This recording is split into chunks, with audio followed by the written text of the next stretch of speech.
Types of plateaus. As I have already told you that what is a plateau? It is a high piece of land which is higher than the surrounding area, but it has a flat top. Okay, so these are the plateaus.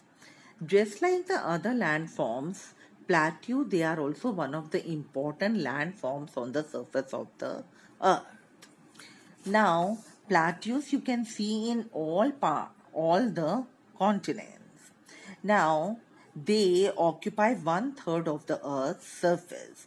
One third of the Earth's surface is occupied by plateaus. Okay, just like the mountains, plateaus they are also divided into two. They are the old and the young plateau. Deccan Plateau, as I had already told you, is one of the oldest plateaus in the world. Now, plateaus they have also been divided into the following categories. First is tectonic plateaus. Okay. Now, tectonic plateaus. Okay. Now, during the continental drift, what happened? The land mass it got separated, and in the present these separated land masses they exist as continental blocks on the earth. Okay, now these continental blocks they are referred as tectonic plateaus. Okay, now these tectonic plateaus they are further classified into continental, intermontane, and piedmont plateaus. So let us see what is the meaning of continental plateaus.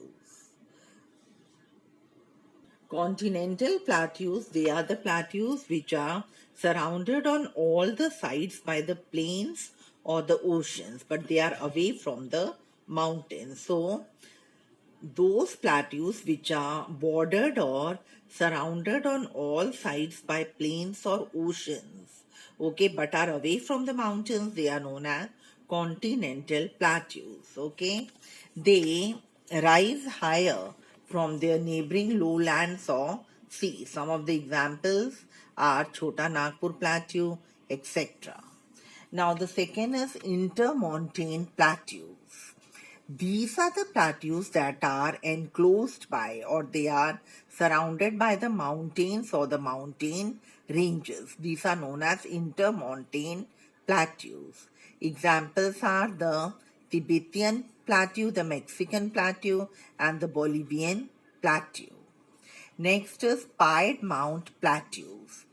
Now, children, they are the plateaus which are formed at the foot or at the bottom of the mountains. They are known as piedmont plateaus. Okay, these are the plateaus which will have a mountain on one side, and on the other side they may have a low area or they may have a sea. Examples of piedmont plateau, they are the Malwa plateau and the plateau of Patagonia. Now the next are the residual plateaus. Okay, sometimes what happens that the old fold or the black mountains, due to continuous erosion for millions of years, these mountains they become lower in height and they form plateaus. Such plateaus they are known as residual plateaus. Examples are the Central Rhine upland, then Cumberland Plateau in US and the Zelt Plateau in Scandinavia. They are some of the examples of the residual plateaus. Plateau, it is a volcanic plateau. Some of the plateaus, they are also formed from volcanoes. Okay. Now, largest of the volcanic plateaus, they are built by the lava flow, the hot molten material which comes out on the surface from inside the earth. Now, these smaller plateaus, they are formed because the lava caps protect the land from erosion and it maintains its height.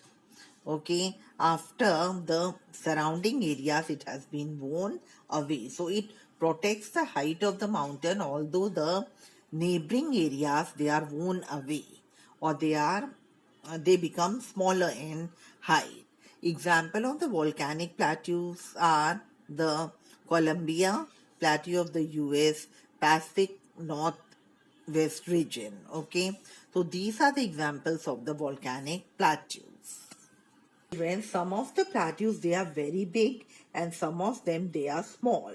For example, plateau of Tibet in the Himalayan range, it is the highest plateau in the world. And how much is the height? It is about 4,000 to 6,000 meters above the sea level. It is also known as the roof of the world. As already we have studied that just like the mountains, the plateaus, they may also be young and old plateaus. Deccan Plateau in India, it is one of the oldest plateaus in the world.